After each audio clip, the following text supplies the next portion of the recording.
Fellow countrymen and women, I'm here to address you once again in the course of our nation's history. I'm here to address Nigerians, especially on my brother and friend, the former governor of Anambra State, and the former vice presidential candidate of our political party, Peter Obi. Peter Obi is one of the finest Nigerians who is intellectually mobile and administratively sagacious. He's a great Nigerian, and by the grace of God, he has the potential of being a great president in the nearest future. I celebrate you, Peter Obi, and I celebrate your movement for a new Nigeria. I celebrate your conscientization of the Nigerian youth and public on governance and building a new Nigeria. But I want to advise that your time is not now, because you will have to wait for your time. I've listened to your postulations, I've listened to your arguments, I've listened to your deliveries, I've listened to your campaigns, and I can say that 90% of your campaign is dwelling on reducing the cost of governance. I mean, most of your campaigns is around cutting the costs of governance. And I want to tell you that the problem of this country is beyond just cutting the cost of governance. The problem of this country is beyond reducing the cost of governance. I'm not saying that it's deceptive, I'm not saying it's pretentious, but I'm telling you that it is less than 1% of our national problem. Beyond cutting the cost of governance, and I want to say that cutting the cost of governance, you don't need to be a president to cut the cost of governance. If you have a very effective Minister of Finance, you have a very effective Minister of Budget and Planning, you have a very effective CBN governor, you can cut governance. You have a very effective chairman of the economic team. You can cut governance with the cooperation of a president. But I want to say that that is not our major problem today in this country. What we need today in Nigeria is to unify this country. Nigeria has never been this divided in our national history. Not even during the Civil War are we this divided.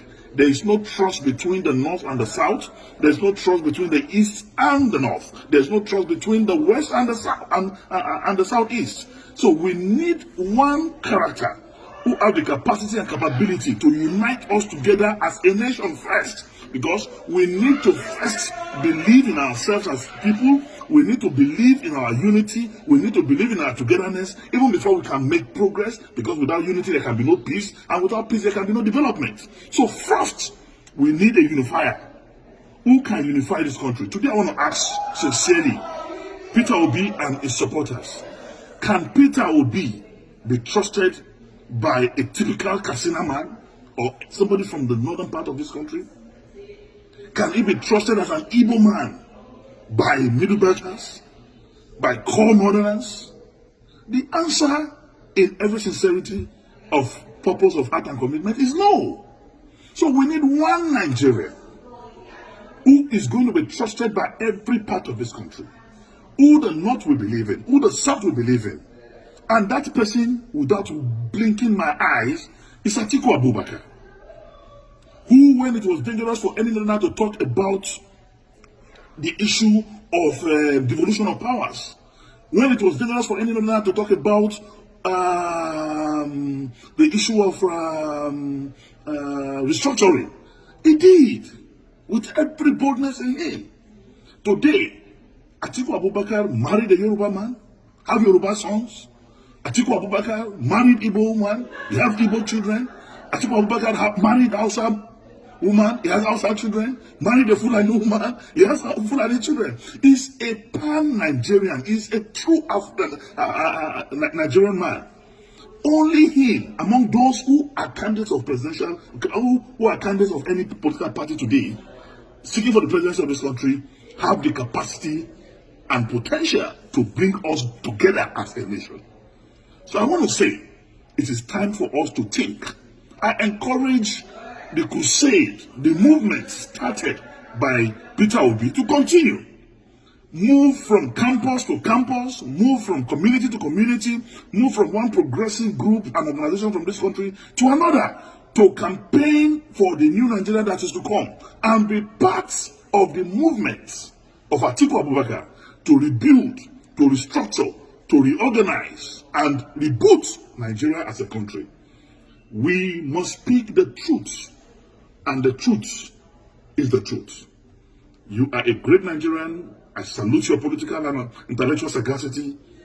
You are one Nigerian that I know. Tomorrow, there's a space for you. But for today, let us forget the social media drama. Let us forget the diaspora euphoria. The truth of the matter is we need a unifier. We need one Nigerian that can solve the problem of insecurity in this country. We need a Nigerian that will have intel from every security facet of our national life. We need a Nigerian that will get intel from Cameroon, from Chad, from Mali, from Benin. We need a Nigerian that has that capacity to solve the problem of Boko Haram, banditry, and kidnapping, because he has intel and connection with the security network in the South African region.